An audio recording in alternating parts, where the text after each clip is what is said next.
नमस्कार दोस्तों, मैं मोर कुमार। आज हम इंडियन पॉलिटी के पार्लियामेंट में जो मैक्सिमम ऐसे वर्ड्स का यूज होते हैं जो पॉलिटी के हिसाब से बहुत इम्पोर्टेंट है और उस पर बहुत सारे क्वेश्चंस बनते हैं। जैसे क्वेश्चन आवर क्या है, तारांकित प्रश्न क्या होता है, स्थगन प्रस्ताव क्या होता है।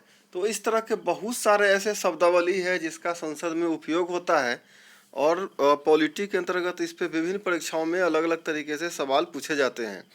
तो आज हम उन्हीं सारे विषयों पे बात करेंगे और शुरू करते हैं इसके हम। तो हम चाहते हैं कि आप अगर पहली बार इस वीडियो को देख रहे हैं तो चैनल को सब्सक्राइब करें, वीडियो को लाइक करें और इसे अपने दोस्तों के साथ शेयर भी करें। और पहला है क्वेश्चन आवर। क्वेश्चन आवर का मतलब सीधा समझिए कि प्रश्न काल वो होता है कि लोकसभा और राज्यसभा दोनों जब भी शुरू होते हैं तो 11 बजे से शुरू होते हैं। तो सदन के शुरू होने का जो पहला घंटा है वो सवाल पूछने के लिए आरक्षित किया गया है। अगर किसी लोक महत्व का ऐसा विषय जिसपे कि पिछले दिन, यानी कि आज अगर किसी तारीख को ले ले 5 मई है, 4 मई को किसी लोक महत्व के विषय पे बहस पार्लियामेंट में चल रही थी और उसे 5 तारीख के लिए बढ़ाया गया है, तो अगर लोकसभा अध्यक्ष चाहे तो इस प्रश्नकाल को स्थगित करके किसी अन्य समय पे दे सकता है। लेकिन आमतौर पे प्रश्नकाल सदन के शुरुआत के 1 घंटा में ही रखा जाता है और वो 1 घंटा का होता है। तो ऐसे प्रश्नों को इसमें रखा गया है कि जो प्रशासन का त्रुटि उजागर करता हो या किसी समस्या के समाधान के लिए हो। अब प्रश्न 3 प्रकार के होते हैं: तारांकित प्रश्न, अतारांकित प्रश्न या अल्पकालिक प्रश्न, यानी कि स्टार्ड क्वेश्चन, अनस्टार्ड क्वेश्चन और शॉर्ट नोटिस क्वेश्चन। तो पहला तारांकित प्रश्न होता है कि इसमें उत्तर मौखिक रूप से सदन में ही दिया जाता है, यानी कि आप प्रश्न पूछे, उसका जवाब तैयार करके और दे दिया गया। इसमें सप्लीमेंट्री क्वेश्चन यानी कि पूरक प्रश्न पूछने का, यानी कि उसी क्वेश्चन पे और कोई क्वेरी हो तो वो आपको समय नहीं मिलेगा। दूसरा है अनस्टार्ड क्वेश्चन, अतारांकित प्रश्न। इसका उत्तर लिखित रूप से दिया जाता है, यानी कि इसमें आप सप्लीमेंट्री क्वेश्चन संबंधित विभाग के मंत्री से दोबारा फिर पूछ सकते हैं कि आप जो जवाब दिए हुआ ऐसा था, इसमें ऐसा होना चाहिए। अल्प सूचना प्रश्न होता है, यानी कि जिसका जवाब तुरंत चाहिए होता है, उसे कहते हैं जन महत्व के अति आवश्यक विषय के संबंध में। एक जो होता है वो है श्वेत पत्र। अक्सर हाँ, विपक्षी लोग ही सरकार से ये मांग करते हैं कि आप इस मामले में श्वेत पत्र जारी कीजिए। श्वेत पत्र जो है, व्हाइट पेपर, आप जब कभी सरकार बनती होगी, जैसे झारखंड में सरकार बनी तो आदरणीय सीएम बोले कि भाई हम यहाँ के फिनेंशियल सिचुएशन पे एक व्हाइट पेपर लाएंगे, राज्य की जो बजट की स्थिति है, पैसा सब चौपट करके गया है पिछला सरकार, ऐसा कुछ होता नहीं है। तो मूलतः प्रश्न के 3 प्रवृत्ति है: तारांकित प्रश्न, स्टार्ड क्वेश्चन, अतारांकित प्रश्न, अनस्टार्ड क्वेश्चन, अल्प सूचना प्रश्न यानी शॉर्ट नोटिस क्वेश्चन। अब ये तारांकित प्रश्न दिया कैसे जाता है और अतारांकित, जब भी किसी भी सदन के सदस्य के द्वारा किसी प्रश्न को लिख करके भेजा जाता है तो उसके बगल में, ऊपर में या कहीं भी स्टार अगर लगा दिया गया तो वो स्टार्ड क्वेश्चन है, अगर स्टार नहीं लाया गया है तो वो अनस्टार्ड क्वेश्चन है। बस यही एक तरीका है। अगला है शून्यकाल। शून्यकाल का संसदीय प्रक्रिया के नियमों में कोई उल्लेख नहीं है। इस शब्द का सर्वप्रथम प्रयोग 1960 में हुआ था और जब प्रश्नकाल खत्म हो जाते हैं तो शून्यकाल शुरू होता है। चूँकि सदन की कार्रवाई 11 बजे से शुरू होती है और 11 बजे से 1 घंटा तक प्रश्नकाल होता है और उसके बाद शून्यकाल शुरू होता है, यानी कि जब आप रेलवे का टाइम देखेंगे तो 12 बजे 00 हो जाता है, तो उस समय को शून्यकाल घोषित किया गया है और उसी समय से शून्यकाल शुरू होता है। तो शून्यकाल में जो मामला उठाया जाता है वह तुरंत उसका आंसर देना पड़ता है। ये पिछली प्रक्रिया में भी है जिसमें देरी नहीं किया जाता है। एक है पॉइंट ऑफ ऑर्डर, यानी व्यवस्था संबंधी प्रश्न। यदि सदन की कार्यवाही नियमानुसार संचालित न की जा रही हो तो कोई भी सदस्य व्यवस्था के संबंध में प्रश्न उठा सकता है, लेकिन यह प्रश्न उठाने से पहले उसे अध्यक्ष यानी लोकसभा अध्यक्ष से अनुमति प्राप्त करनी पड़ेगी। वो चाहे तो अनुमति नहीं भी दे सकते हैं। अगला है स्थगन प्रस्ताव, एडजर्न्ड मोशन। सदन में विचार विमर्श के लिए अति आवश्यक तत्कालिक विषय के संबंध में इसका प्रस्ताव है और प्रस्ताव पेश करने के लिए न्यूनतम 50 सदस्यों की स्वीकृति आवश्यक है।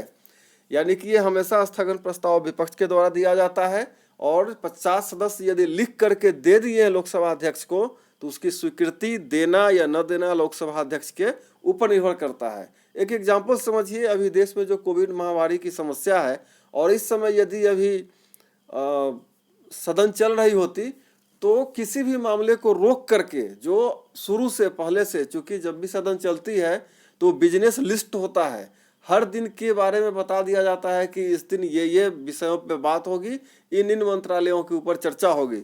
उसी में से यदि देश में उस समय कोई अचानक ऐसी समस्या आ जाती है जिस पे तुरंत बात करना आवश्यक है, जैसे पिछली बार सदन में कृषि कानून के ऊपर बात करना आवश्यक हो गया था, तो वो स्थगन प्रस्ताव मान लिया गया था। तो यह है एडजॉर्न्ड मोशन, जो हमेशा विपक्ष के तरफ से ही आता है। एक है शॉर्ट ड्यूरेशन डिस्कशन, अल्पकालीन चर्चा। गैर सरकारी सदस्य यानी कि वैसे लोकसभा या राज्यसभा के सदस्य जो मंत्री नहीं है, उन्हें गैर सरकारी सदस्य कहा जाता है। तो उन्हें भी कोई भी मामला सदन में उठाने का अधिकार है। इस प्रकार के मामला सदन में उठाने के लिए नोटिस 3 दिन पहले देना पड़ता है। यदि स्पीकर संतुष्ट हो गया कि महत्वपूर्ण है और इस मुद्दे को सदन में जल्द उठाना चाहिए, तो वो इसकी अनुमति दे सकता है। ओवरऑल समझिए कि अध्यक्ष सदन कैसे चलाएंगे, कौन सा मामला कब आएगा, ये सब उनके ऊपर निर्भर करता है। एक है कॉलिंग अटेंशन नोटिस, ध्यानाकर्षण नोटिस। यह संसदीय प्रक्रिया को भारत की अनूठी भेंट है। इसके अनुसार कोई भी सदस्य स्पीकर की पूर्व अनुमति से, पूर्व मतलब स्पीकर से अनुमति लेके किसी भी मंत्री का ध्यान जनहित के महत्वपूर्ण मामलों की ओर आकर्षित कर सकता है और मंत्री को बोलेगा कि आप उस पर अपना संक्षिप्त वक्तव्य दीजिए। अगर मंत्री उस समय उपलब्ध नहीं है या उनके पास जवाब नहीं है तो वो वक्तव्य देने के लिए समय मांग सकते हैं और उन्हें उस पर वक्तव्य देना पड़ता है। यह है कट मोशन यानी कटौती प्रस्ताव। कटौती प्रस्ताव एक ऐसा माध्यम है जिसके द्वारा संसद के सदस्य विशेष शिकायत या समस्या की ओर सरकार का ध्यान आकर्षित करते हैं। इस प्रस्ताव का उद्देश्य सरकार द्वारा प्रस्तुत मांग में कटौती करना है। कटौती प्रस्तावों को स्वीकार करना या न करना स्पीकर की इच्छा पर निर्भर करता है। और कट मोशन जब अगर स्वीकार कर लिया गया कटौती प्रस्ताव और पास हो जाता है, क्योंकि कटौती प्रस्ताव विपक्ष के द्वारा ही आएगा, इस कटौती प्रस्ताव पे जो चर्चा होती है और चर्चा के बाद मतदान होती है और यदि पास हो जाता है वो मतदान साधारण बहुमत से यानी 50% + 1, तो उसे सरकार की किरकिरी होती है। माना जाता है कि सरकार बहुमत में नहीं है या सरकार के कार्य से उसके अपने लोग ही संतुष्ट नहीं है। यह है गिलोटीन। गिलोटीन का मतलब है कि जितने भी अनुदान पर विचार विमर्श का एक समय निर्धारित होता है और स्पीकर ऐसा महसूस करता है, लोकसभा का अध्यक्ष या राज्यसभा के सभापति, कि जितना समय हम दिए हैं इस पे बहस के लिए, उतना समय में ये सारे अनुदानों पे मांग की जो चर्चा है, विचार विमर्श है, वो समाप्त नहीं हो सकती है, तो वो जिस दिन आखिरी दिन होता है वो सारे मामलों पे एक बार में मतदान करा देगा। और वो जो मतदान कराने की प्रक्रिया है उसे गिलोटीन कहा जाता है। तो ये केवल अनुदान के विचारों पर विमर्श के लिए है। ये सबसे मजबूत चीज़ है। और विश्वास प्रस्ताव, नो कॉन्फिडेंस मोशन, ये अगर पास हो गया तो सरकार गिर जाएगी। चाहे एक मंत्री के खिलाफ पास हो या पूरे मंत्रिमंडल के खिलाफ, सरकार गिर जाएगी। ठीक है, तो इसको आप पढ़ भी चुके होंगे, बहुत बार पढ़े होंगे कि कितने सारे प्राइम मिनिस्टर के खिलाफ अविश्वास प्रस्ताव आए हैं। उसमें से कौन है ऐसे जो अविश्वास प्रस्ताव से हट भी गए हैं। ठीक है, तो अविश्वास प्रस्ताव हमेशा और हमेशा एक मंत्री या पूरे मंत्रिपरिषद के खिलाफ होता है। अगर वो पास हो गया तो त्यागपत्र देना पड़ जाएगा। यह है निंदा प्रस्ताव।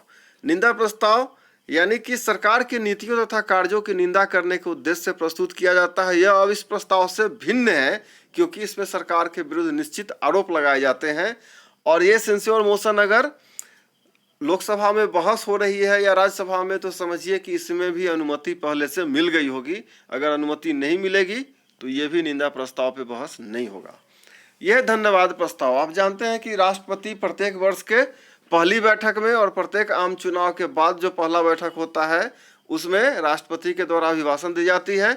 और जब वो अभिभाषण पे, चूंकि वो जो अभिभाषण होता है केंद्र सरकार के द्वारा किए जाने वाले कार्यों को राष्ट्रपति के द्वारा बताया जाता है। In the same condition state में भी लागू होता है, गवर्नर के साथ भी, गवर्नर भी यही करते हैं। तो उस पर जो बहस होती है उसे धन्यवाद प्रस्ताव कहते हैं, मोशन ऑफ थैंक्स कहा जाता है।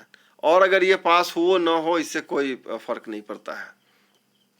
सदनों के संयुक्त अधिवेशन, अनुच्छेद 108 में दोनों सदनों की संयुक्त बैठक का प्रावधान किया गया है, यानी किसी एक ऐसे बिल पे जिसमें लोकसभा और राज्यसभा में टकराव महसूस होती हो वो संयुक्त बैठक से पास किया जाएगा, और संयुक्त बैठक जब भी होगी तो लोकसभा अध्यक्ष उसके अध्यक्ष होंगे।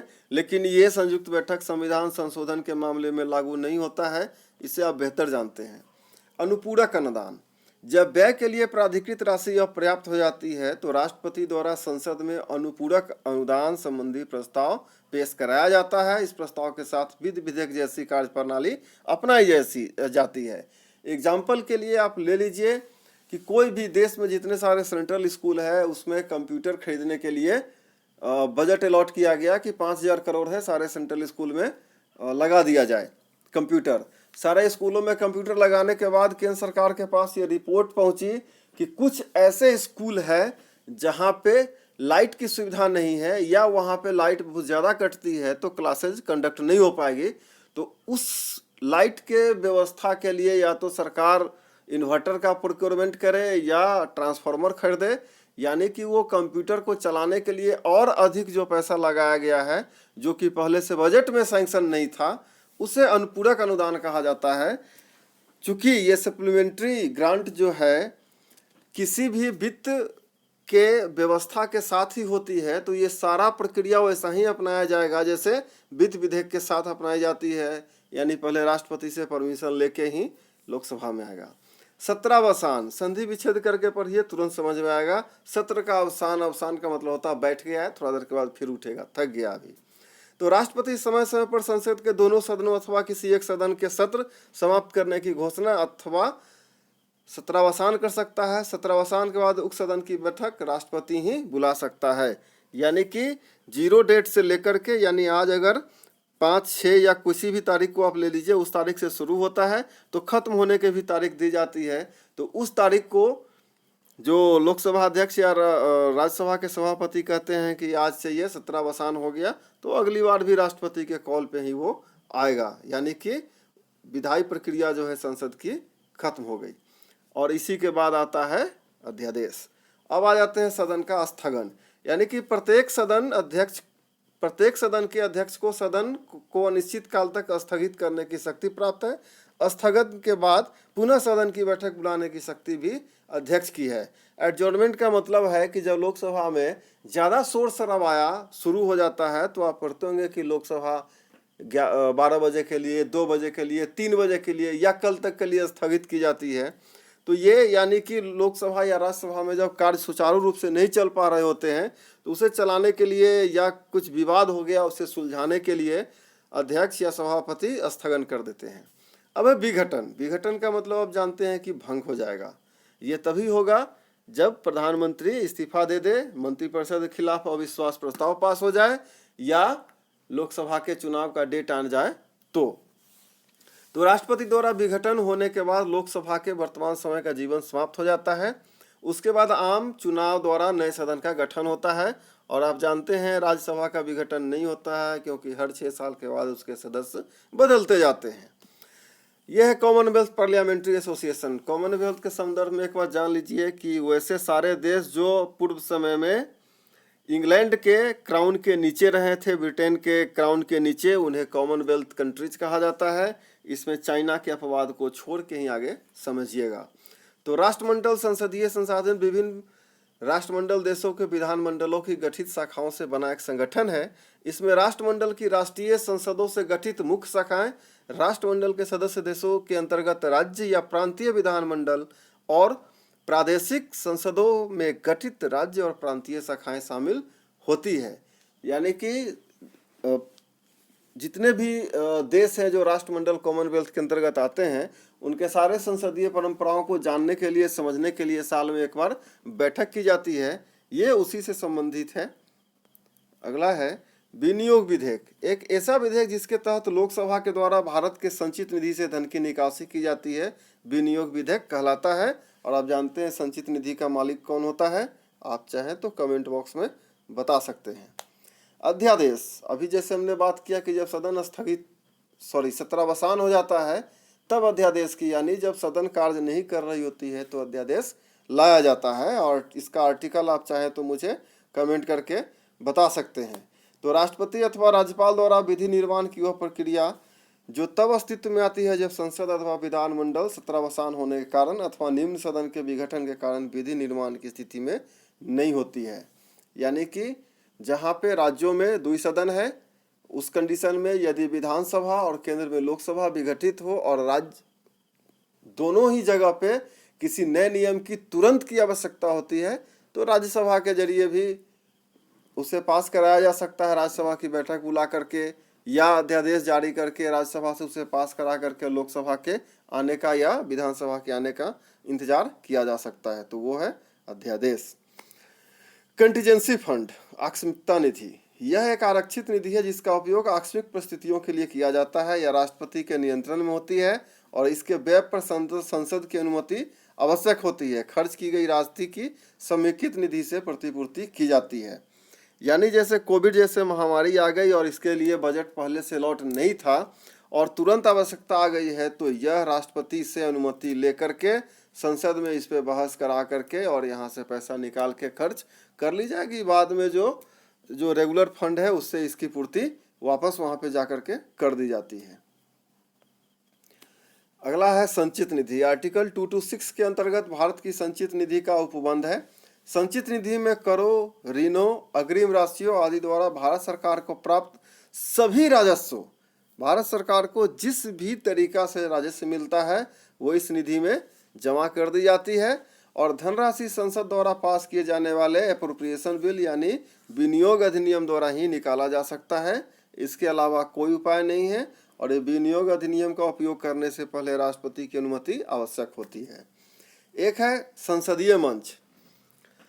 संसदीय मंचों के गठन का उद्देश्य है कि कार्यान्वयन प्रक्रिया में तेजी लाने के लिए परिणामोन्मुख दृष्टिकोण के साथ महत्वपूर्ण मुद्दों पर नोडल मंत्रालयों से संबंधित मंत्रियों, विशेषज्ञों, प्रमुख अधिकारियों के साथ सदस्यों के बातचीत और चर्चा के लिए मंच उपलब्ध कराना। तो इस मंच का जो अध्यक्ष होता है वो स्पीकर ही होगा, पदेन अध्यक्ष, जैसे उपराष्ट्रपति राज्यसभा के सभापति पदेन होते हैं। सिर्फ जनसंख्या और जन स्वास्थ्य पर बने संसदीय फोरम को छोड़कर, क्योंकि राज्यसभा अध्यक्ष इसके पदेन अध्यक्ष होते हैं और लोकसभा के स्पीकर पदेन उपाध्यक्ष, प्रत्येक मंच में 31 से अधिक सदस्य नहीं हो सकते। इसमें 21 सदस्य लोकसभा से और 10 सदस्य राज्यसभा से।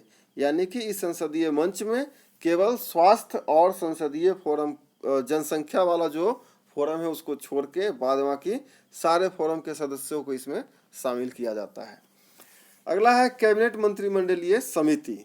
कैबिनेट समिति ऐसे संगठन है जो मंत्रिमंडल के कार्यभार को कम करने में महत्वपूर्ण भूमिका निभाते हैं। ये समितियां प्रकृति में अतिरिक्त संवैधानिक है और यानी कि एक्स्ट्रा कॉन्स्टिट्यूशनल, और संविधान में इनका कहीं भी उल्लेख नहीं है, यानी संविधान से बाहर जाके ये काम करते हैं। तो इसकी रचना कैसे होती है? एक कैबिनेट समिति में 3 से 8 लोग होते हैं।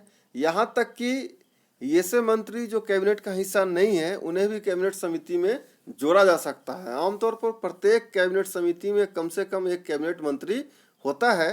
कैबिनेट समिति के सदस्य लोकसभा और राज्यसभा दोनों के सदस्य हो सकते हैं। इससे आगे बढ़े इससे पहले एक रिक्वेस्ट है आपसे कि 2 प्रश्न मैंने इससे पूछा है, दोनों का आप कमेंट में जवाब जरूर देंगे और आगे बढ़ते रहेंगे। हम जानेंगे कि और संसदीय व्यवस्था कैसी है। आज के लिए इतना ही है। चैनल के साथ जुड़े रहें, सब्सक्राइब करें, वीडियोज को लाइक करें और इसे शेयर भी करें। Thank you.